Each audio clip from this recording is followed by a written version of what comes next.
la Gatineau, CHA. La chronique éducation canine avec Michel Lacasse, une présentation de l'animalerie Jocazo du 236 Notre-Dame-Maniwaki, où l'on retrouve des produits de qualité qui combleront vos animaux de compagnie. 449-1738. Dans l'émission Anne le matin, Anne-Étienne vous présente maintenant sa chronique du jour. Avec Michel Lacasse, le mardi, comme d'habitude, fidèle au rendez-vous. Bonjour Michel. Bonjour. Comment ça va? Ça va super bien, toi? Oui, ça va très bien. Oui, à part un petit mal de gorge, mais faut pas s'en faire avec ça, là, ça va passer. Ah, faut pas s'en faire. Le soleil s'en vient, le printemps, puis là, ben, on n'aura plus mal nulle part. En plein ça. Hey, ce matin, là, c'est le fun. Il y a des croyances, des fausses croyances envers les chiens. Puis ce matin, on va tenter d'arranger ça, de nous expliquer ça. Absolument. Avec la première. La première, hein? Les meutes. Chiens qui sont des animaux de meute. Ouais. Comme les loups, souvent on entend ça, et c'est probablement la croyance, Anne, la plus répandue concernant le chien, et plusieurs chercheurs ont démontré que c'est tout à fait faux. En fait, pour bien comprendre, il faut savoir que le chien n'est pas un loup apprivoisé. Il y a une grande différence entre les deux, là. C'est vrai que les loups vivent en meute dans un pourcentage de 60%. C'est une coopération avec une hiérarchie qui va, entre autres, leur permettre de chasser les grosses proies.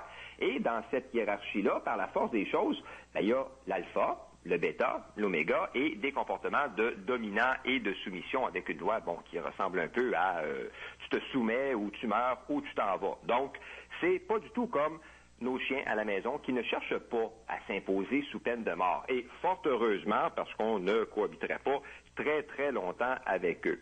Et d'ailleurs, petite parenthèse, là, si on veut élaborer, il est important de savoir qu'entre le loup et le chien domestique, il y a un chaînon manquant.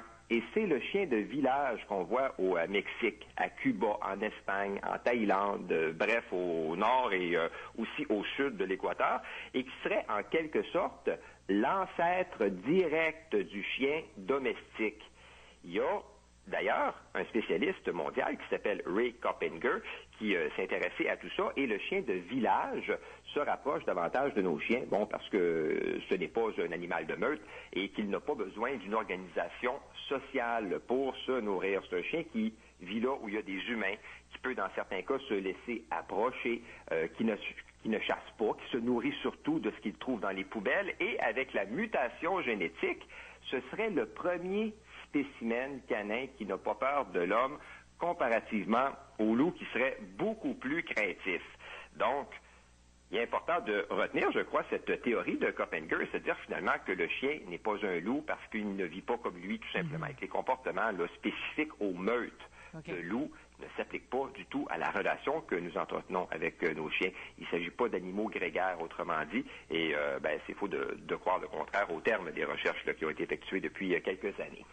Deuxième chose que l'on entend souvent, mon chien, quand je suis pas là, il protège la maison. Ah oui, ça c'est une autre croyance répandue qui est fausse et que j'entends régulièrement. Et à chaque fois, je recommande aux gens de s'acheter un bon système d'alarme, d'installer des détecteurs de fumée et de changer les piles régulièrement s'ils ont peur.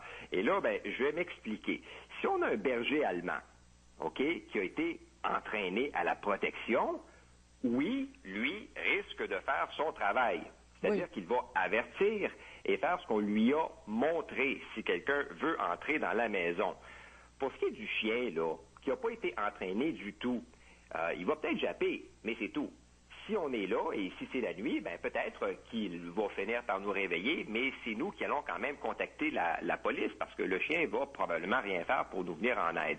En fait, tout ce que va défendre le chien, c'est son petit corps. Et sans plus. Si jamais, évidemment, là, le chien se sent menacé, s'il a peur, qu'il se sent pris, oui, il y a des chances, évidemment, qu'il réagisse, mais ce sera probablement en essayant de fuir, réflexe de défense, et si c'est impossible, c'est peut-être là qu'il va mordre. Et moi, j'ai déjà fait la démonstration à quelques personnes qui étaient convaincues que leur chien protégeait la maison. On est tout le monde sorti dehors avec le chien. Je suis retourné seul à l'intérieur et jamais le chien ne fait quoi que ce soit. Alors, les gens ont assez vite compris. Et c'est la même chose aussi avec le feu. Si un incendie se déclare et que le chien se met à aboyer, je pense qu'on peut se poser une question. Est-ce que le chien aboie vraiment pour nous avertir ou plutôt parce que la fumée et la chaleur l'incommodent et qu'il veut sortir? Je te dirais que la deuxième réponse est probablement la bonne. Ce qu'il faut comprendre, c'est qu'un chien là, qu'on n'a pas entraîné va d'abord penser à lui. On peut en partie se fier sur notre animal domestique parce qu'il va réagir fort probablement, il va japper, mais faut pas penser là, qu'il va nous sortir de tous les pétrins au monde. Il faut rester réaliste et ne pas prendre pour acquis que c'est un sauveur. Les chiens vont toujours se protéger des menaces et c'est tout. Ce qui ne veut pas dire qu'on les aime pas, là. Hein? C'est juste qu'ils sont comme ça et il faut les respecter. Il n'y a pas de gêne. Je protège la maison ou l'auto dans l'entrée chez le chien. Ça n'existe pas.